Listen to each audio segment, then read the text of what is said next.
Hello everyone, my name is Akshita Jain और आज मैं आपको बताऊंगी पेमेंट रेमिटेंस रिक्वेस्ट शीट में एंट्रीज कैसे की जाती हैं। फर्स्टली जो ये शीट है वो वर्क कैसे करती है। हमारे रियलटेक ग्रुप का कोई भी ऑथराइज पर्सन इस शीट में एंट्री कर सकता है, अपनी पेमेंट रिक्वेस्ट अपलोड कर सकते हैं और हमें वो इस फॉर्म में विजिबल होगी।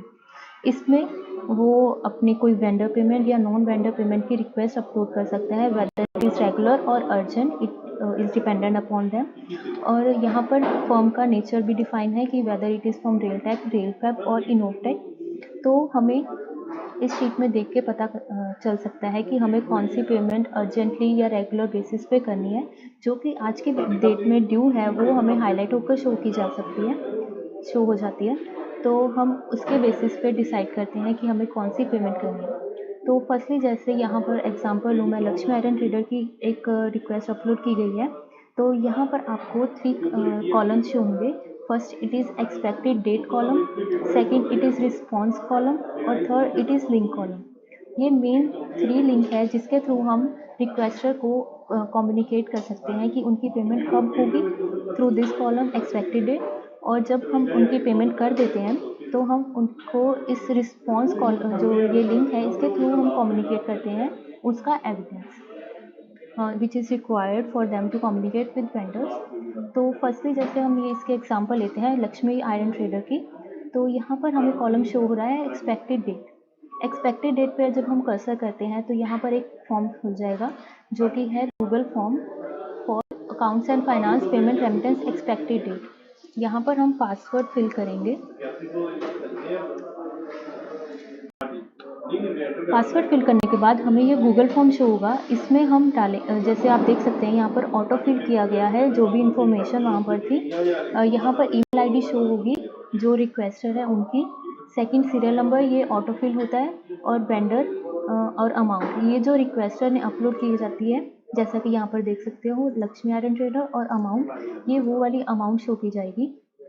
जो लास्ट हमने कॉलम फिल करना है वो है एक्सपेक्टेड डेट ऑफ रेमिटेंस कि हमारे अकॉर्डिंगली कौन सी डेट सूटेबल है पेमेंट के लिए। ये हम डिसाइड करेंगे with availability of funds.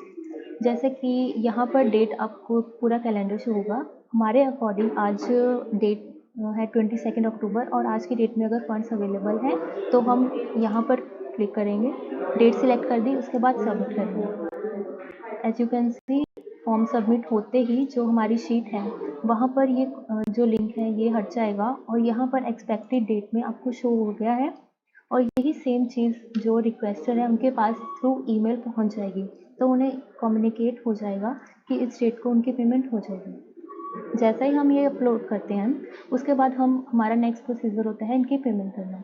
Payment करने के बाद जब हमारा मेन काम क्या होता है, यहाँ पर जो आपको कॉलम दिख रहा है एक तो है डेट ऑफ पेमेंट, दूसरा है UTR. UTR number is basically form of an evidence कि किस नंबर के थ्रू जो वेंडर है उनको पता चलता है कि ये पेमेंट रेलटेक से आई है। तो हम वो यहाँ पर इस लिंक के थ्रू हम उन्हें कम्युनिकेट कर सकते हैं। एज यू कैन सी यहाँ पर पेमेंट रेमिटेंस कंफर्मेशन वाली जो फॉर्म है वो ओपन हो गया। हम इसे भी ओपन करेंगे और यहाँ पर जो भी इंफॉर्मेशन है कुछ तो ऑटो फिल होगी, बाकी जो हमें फॉर्म फिल करनी है वो ये है। जैसे कि अमाउंट हमने कितनी पेमेंट की है। इट डिपेंड्स अपॉन वेदर हमारे पास क्या रिकॉर्ड है। ये इस रिक्वेस्टर अमाउंट के साथ सेम भी हो सकती है और वेरी भी कर सकती है। So it's up to us कि हमें कितनी अमाउंट फिल करनी है। तो पहले हम जाएंगे अपने जो बैंक की है वेबसाइट पे जहाँ से हमने पेमेंट की है। इस वेबसाइट पे आकर हमें लॉगिन करना है। जो भी हमारा पासवर्ड आईडी है वो फिल करके, जैसा मैंने यहाँ पर पहले से ही लॉगिन करके रखा हुआ है, ये हमारे पास स्टेटमेंट खुल गई है जो कि दिखा रहा है कि हमने आज की डेट में कौन सी पेमेंट की है।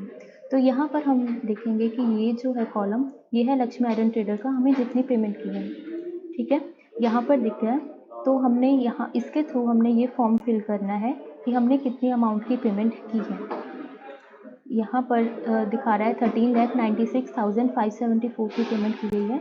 तो हम यहाँ पर यही फिल कर देंगे। उसके बाद आता है यूटीआर नंबर। यूटीआर नंबर भी हमें इसी शीट में मिलेगा। यहाँ पर जो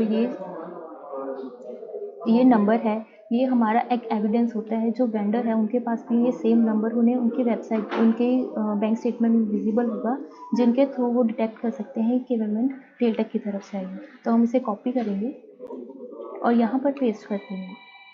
इसके थ्रू हम उनसे कम्युनिकेट कर सकते हैं और यहाँ पर हम सिलेक्ट करेंगे कि पेमेंट किस स्टेट में हुई है। ये डेट सिलेक्ट कर दी। हम एक बार रीचेक कर लेंगे कि जो इन्फॉर्मेशन हमने फिल की है वो करेक्ट है कि नहीं, और लास्ट में हम सबमिट कर देंगे। सबमिट करने के बाद आप शीट में देख सकते हैं यहाँ पर चेंजेस आ जाएंगे। जो रिस्पॉन्स वाला कॉलम है वो यहाँ से चला गया है और जो हमने इन्फॉर्मेशन फिल की है वो हमें यहाँ पर विजिबल होगी। सेम ये इन्फॉर्मेशन रिक्वेस्टर के पास चली जाएगी इन अ फॉर्म ऑफ ईमेल। वो आगे अपने वेंडर के साथ कम्युनिकेट कर सकते हैं इसके थ्रू। फिर हम देखते हैं कि यहाँ पर एक और लिंक शो हो गया है। इसमें अगर हम ओपन करेंगे तो ये थर्ड जो फॉर्म है हमें ये फिल करना है। ये आएगा पेमेंट रेमिटेंस। ये पेमेंट रेमिटेंस लिंक है एक और शीट से। तो जब हम यहाँ पर एंट्री करेंगे तो हमारा बैंक अकाउंट है उसका बैलेंस रिफ्लेक्ट हो जाएगा दूसरी शीट में। ये करना ज़रूरी है क्योंकि जो दूसरी शीट है जिसके बारे में आपको बाद में एक और वीडियो में पता चलेगा, तो उसके साथ इस अमाउंट को लिंक करने के लिए हमें ये फॉर्म फिल करना है। तो इसको भी हम वैसे ही फिल करेंगे जैसे कि यहाँ पर दिख रहा है डेट मीन्स हमने किस डेट में पेमेंट की है। तो आ जाएगी 22 अक्टूबर। यहाँ पर हम फॉर्म सिलेक्ट कर सकते हैं हमने किस फॉर्म से पेमेंट की है। तो हम सिलेक्ट कर लेंगे रेलटेक और किस बैंक से की है। तो जैसा कि मैंने आपको दिखाया था कि HDFC से पेमेंट हुई है तो हम HDFC सिलेक्ट कर लेंगे। ये टाइप, अमाउंट और वेंडर ये पहले से ही सिलेक्ट ऑटो फिल किए होते हैं, तो इसे हम अगर चेंज करना चाहे चेंज भी कर सकते हैं, बट अगर अमाउंट सेम है तो हमें सेम रख के इसे सबमिट कर देना है।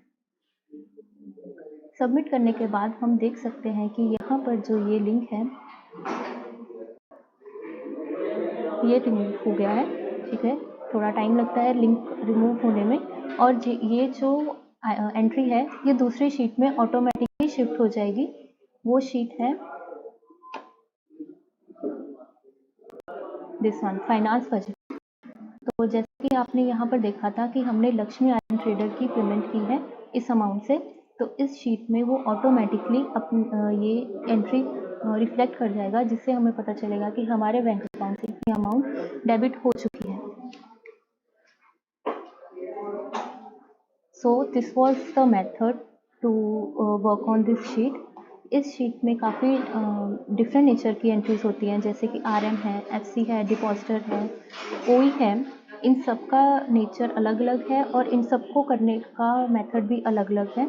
जैसा कि आपको दिखाया कि RM की एंट्री के लिए हमें एक एक्सपेक्टेड डेट का कॉलम शो हो रहा था, लेकिन जो FC है या कोई और भी एंट्रीज होती हैं कोई भी और नेचर की, तो उसमें हमें एक्सपेक्टेड डेट का कॉलम नहीं शो होगा। हमें सीधा उस एंट्री को हमने रिस्पॉन्स के थ्रू ही डिफाइन करना है, कम्युनिकेट करना है कि कब उसकी पेमेंट हो चुकी है। तो इस एंट्रीज के थ्रू हम कम्युनिकेट कर सकते हैं रिक्वेस्टर के साथ कि कब उनकी पेमेंट हो गई है और आगे जब फ्यूचर में उनकी पेमेंट कब होगी। जैसा कि यहाँ पर ऑलरेडी काफ़ी सारी एंट्रीज़ हैं अलग अलग डेट में, तो उनका भी हमने लिंक शो किया हुआ है, उनका एक्सपेक्टेड डेट शो किया हुआ है कि कब कब पेमेंट हो सकती है। तो कई बार ऐसा भी होता है कि फ़ंड्स अवेलेबल ना होने की वजह से हम पेमेंट नहीं कर पाते, तो वो एज अ ड्यू शो हो जाता है, और जब भी हमारे पास फ़ंड्स अवेलेबल है पर्टिकुलर, तो हम उससे पेमेंट कर सकते हैं। सो आज के वीडियो के लिए इतना ही। Thank you so much.